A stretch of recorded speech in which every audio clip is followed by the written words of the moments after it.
is forever going to be, because if I am on Who Wants to Be a Millionaire and I need somebody to answer a question, you're going to be my guy. That's right. You But remember? my question to you, no. You ain't gonna, Yeah, go ahead. who is Grimsby? Who is Grimsby Town FC? So you're going to have to wait till 105 because once it comes out, I'm yelling. I am fourth division. Like fourth division. This is the equivalent of like the Chattanooga Red Wolves beating Manchester United or something. Like this is the equivalent of the double A team for the Marlins to beat the Yankees. That's what that is. God. It was funny because I text my ex-girlfriend of mine, Chantel, who's from like Staffordshire, and she always like a really small. She's like in a small town. She's like, yeah, we saw, and I go, where is Grimsby? And she's like, oh my God, that's our rival. That's our rival league. I can't believe they beat rival to keep Manchester United. I'm like, how? Manchester only allowed to play with like 7 guys. All right, I'll let you go. I'm not going. There was so much pain, and it wasn't even surprise. That's the crazy part about it. It wasn't surprise. It wasn't shock because we should have seen this was going on. It's just it's bad. It's bad. I got to save it for 105. I want to ask you real quick. Do you remember when we used to do the sporkles back in the day? At Emily absolutely. Arena? That was a lot of fun. We had a lot of fun with that. All right. So I want to, and this is what I love about you and I, because there's no like, you and I are so honest with each other about everything. And especially when it comes to our sports, I'm at a point right now with USF, Corey, where it's just like, don't sit here, Alex Golish, and tell me about you don't believe in moral victories, you don't believe in silver linings, and then you come to a game tonight, and in these first 3 games, give me some line of like we're competing. Like if USF really wants to take a step forward, I don't like to say must wins when they're not must wins, but it's a game like you got enough talking. Tonight's put up or shut up night, isn't it? This game is definitely on the table. Really to take a step forward, they have to win their conference. Like that's really the ultimate step forward. But this is certainly a game on the table. It's opener. You've got some players. I think there's 4 or 5 guys that if they were not to be part of the program after this year would be amongst the top-rated kids in the portal. Like they've got real talent on this roster. And he's got some good young talent on this roster. Like they've done a good job at building this roster up. So, yeah, you want to win one. You want to win of these 3 games. You really want to win this one. Right. It's at home. It's a ranked team. It'll give you some momentum going into the 2 state games. The Miami game, the Florida game. But your real step forward is going to have to you can't. If you win tonight and you go 5-3 in the conference, I don't know if you've taken a step forward or not. If you just beat a team that is coming off of losing a generational talent for their program, and like Ashton Genty was a generational talent for Boise State.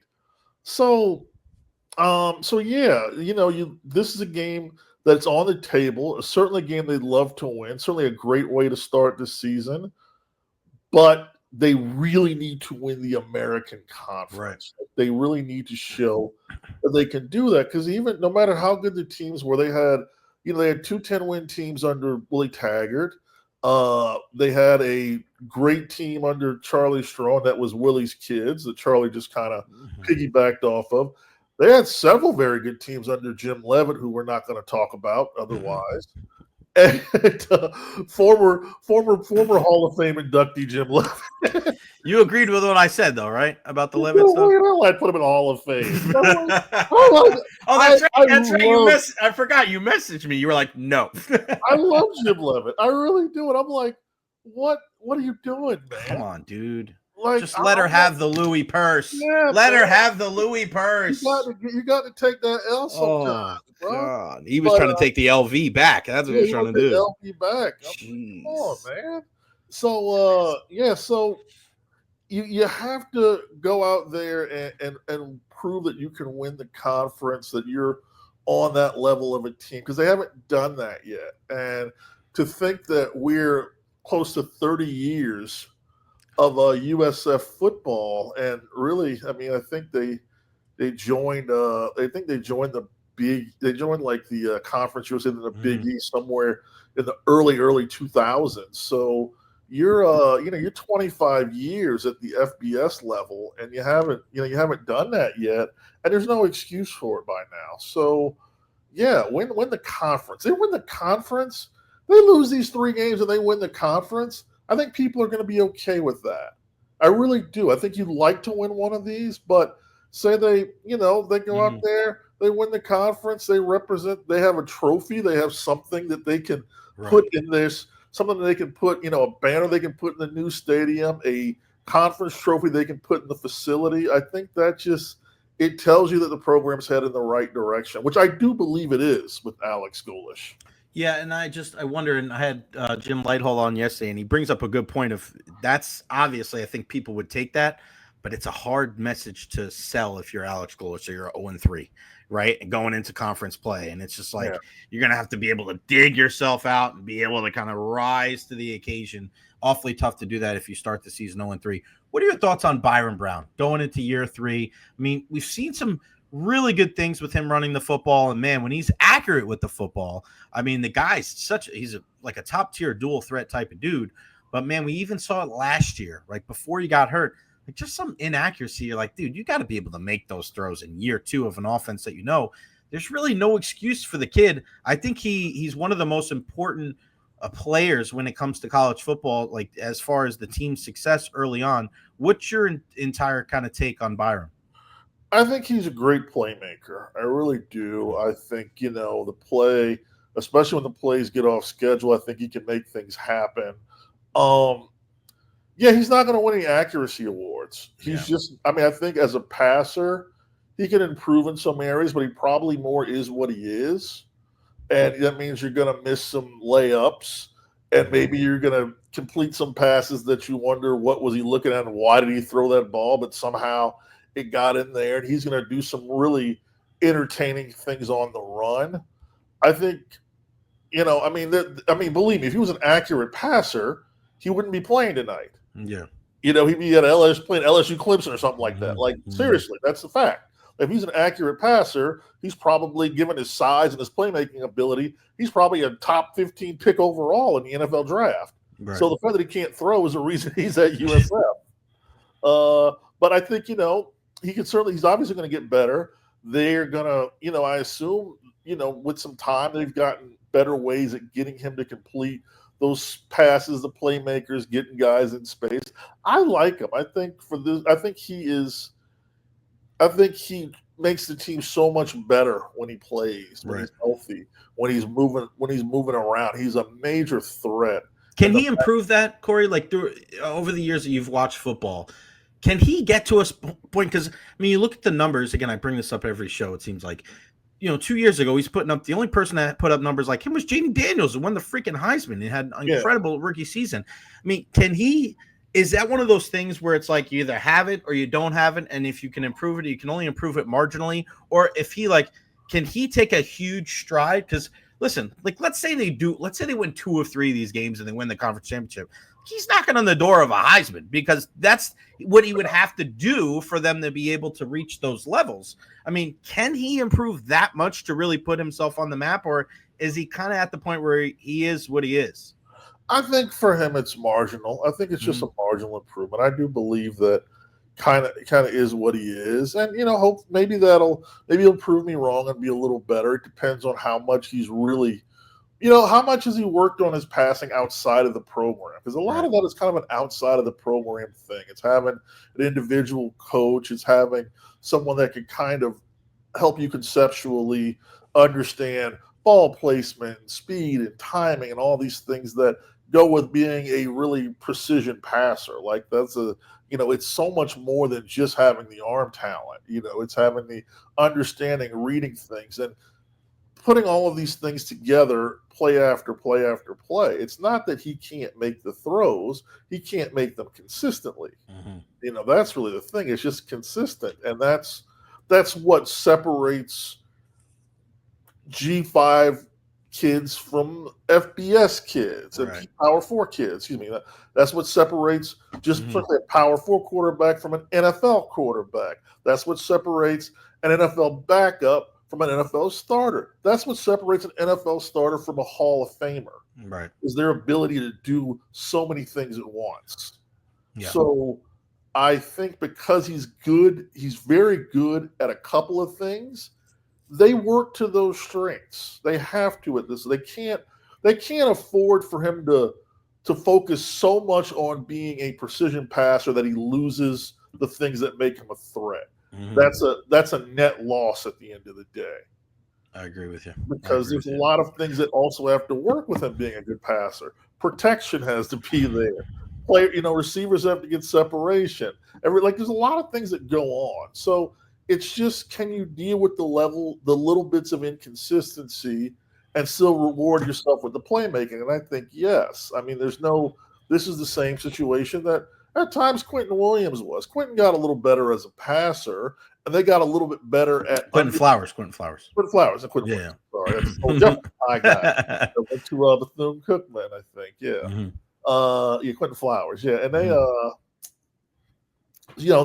they figured out how to work within the passing that made them the most comfortable, and that's what you end up doing. You say, okay, what throws make him the most? What are the ones that we think he can hit the most consistently? We have to work with those instead of us trying to make him into something that he probably isn't. Let's work with the best version of what he is.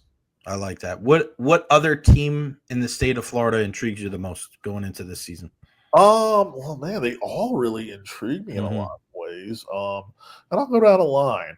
I think Miami has the best talent. Okay. I think Florida has the second best talent, but they have just the most brutal schedule on earth. Like, I mean, if they go 8-4 and win the right 8 games, I don't think they make the playoffs, but I'd certainly give them an argument. Yeah. 4 losses. I think UCF is going to be a disaster. I have no respect for Scott Frost as a coach. I just don't think he's a winner. And I think it'll show up.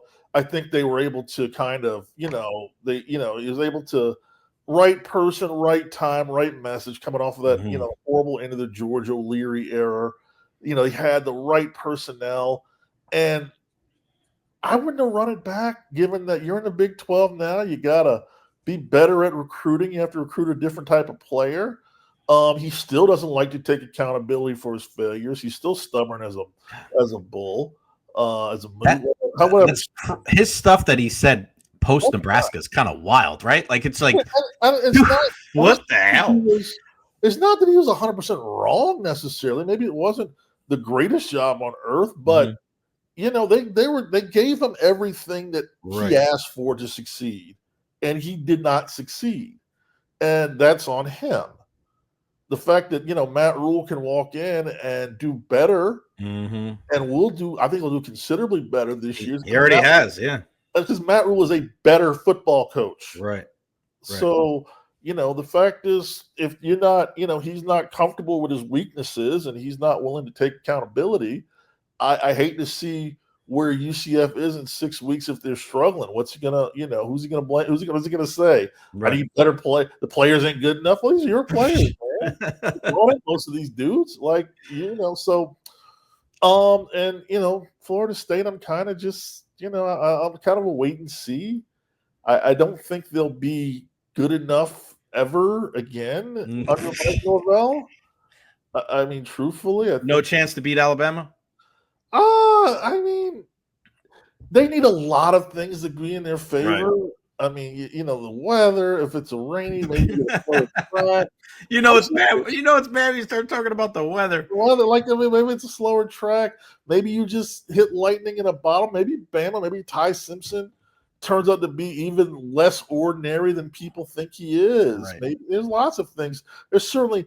I don't think that one game will really define them. The question is, can they beat Virginia Tech? Can they beat NC State? The teams that they just stumble against regularly. And it's just, I just think Mike Norvell is just kind of, and this was a theory I had a long time ago. And how long have you been in this market now, Jay? 20 years. Wow, you've been there. So when Willie Taggart took the Oregon job, I was one of the guys that said I thought USF should have hired Mike Norvell. I think he would have been the right guy at the right time there because he's still, he was winning at Memphis. USF gives you a better recruiting profile just because of players in the state than Memphis. Right. But I thought he had some good running backs too, man. With Antonio Gibson there, like he had some good players. Gainwell, he had some. Kenny Gainwell, yeah, nice little run with the running backs. Yeah, and I thought, man, him coming over, following Willie, like he takes that Quentin Flowers offense.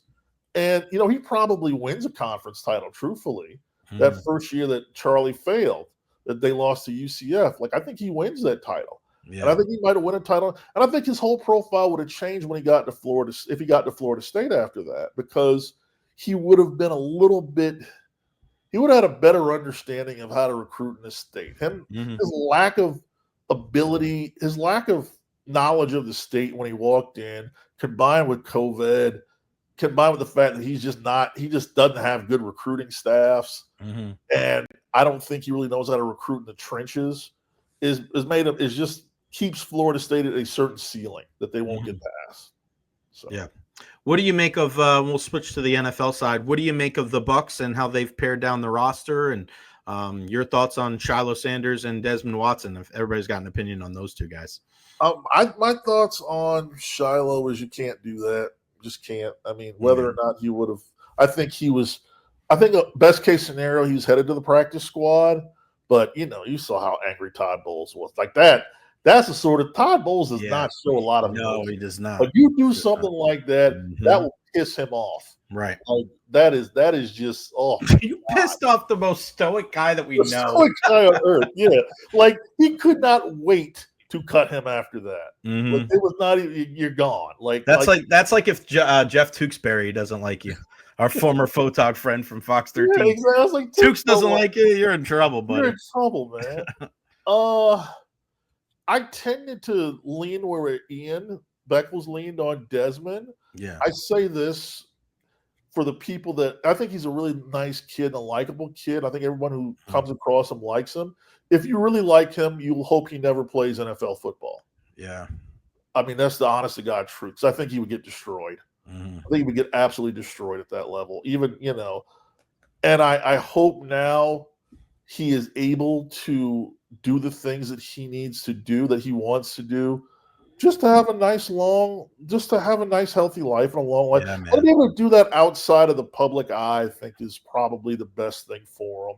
After a while, it became a circus that, and he wasn't, and he's a human being. He's not a jester. He's not a clown. He's a young man that, if we're being honest, and I can say this from a position where I understand where he's coming from, is that he just, there are things far deeper that he has to come to terms with. Just because rolling around at 460, 430, 440, it's no way to live. Believe me, I can say that. It's no way to live.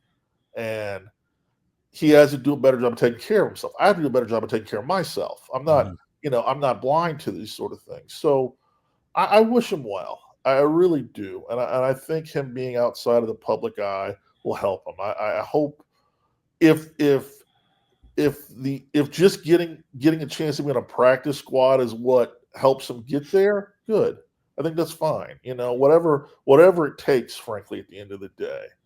But I don't think he's an NFL player. I never thought he was. He was not a particularly good college player. He was a situational guy. And I think somebody that people kind of liked because he was big. And he was big, and occasionally he could throw a guy that he outweighed by 300 pounds across. But I could go out and shoot. I can go out to 10 unders right now. If I grab a kid, I can toss him into orbit. I'm still that strong. So and he had a good pro day, but where in terms of his size, he did some pretty incredible athletic things. But NFL game isn't played in a tank top and a pair of shorts. And in pads, he's not that good. Yeah, and I feel bad because I posted the video of him walking around the practice field barefoot, and he got like millions of views, and that was like the last time we saw him do anything. And I just Yeah. wonder if like the Bucs were trying to protect him from everybody and like they wanted him out there, but they didn't want to show him working out. How much is that on him? How much is that on the team? Like he didn't lose weight, so they ended up cutting him and keep him on the NFI list. So I hope what you're saying is right. I hope that him being out of the public eye helps him, but there's also a semblance of like I kind of worry about him a little bit that he's not going to be around the team and he's not going to have nutritionists. He's not going to have all this stuff. So. These are things that, like, as somebody who constantly deals with weight problems, I'm not afraid. I'm a big dude. It's an everyday struggle. It's no different than being an alcoholic. Truthfully, it's no different than any other addiction. Like it's something he has to come to terms with. He has to want it, like anybody else. Like if you don't want it, you're going to eventually. You might have moments where you look. You might drop 100 pounds and put 80 of it back on a year later because you hit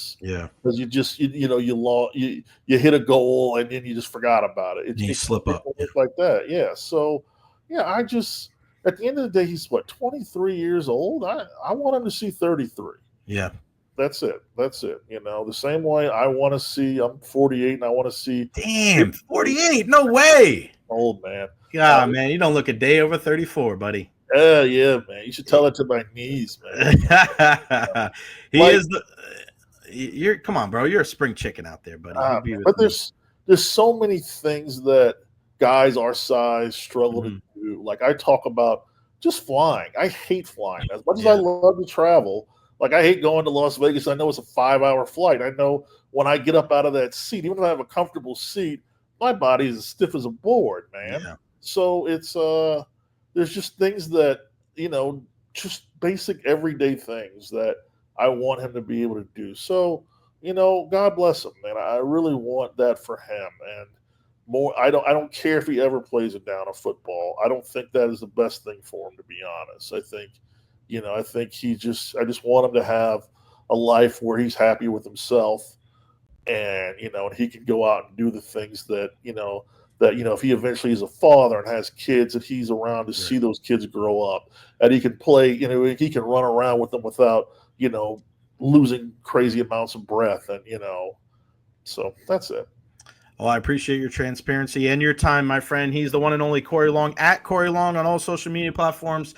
You're the best, buddy. Thank you. I'll talk to you soon. All right, brother. See you tonight. See you, buddy.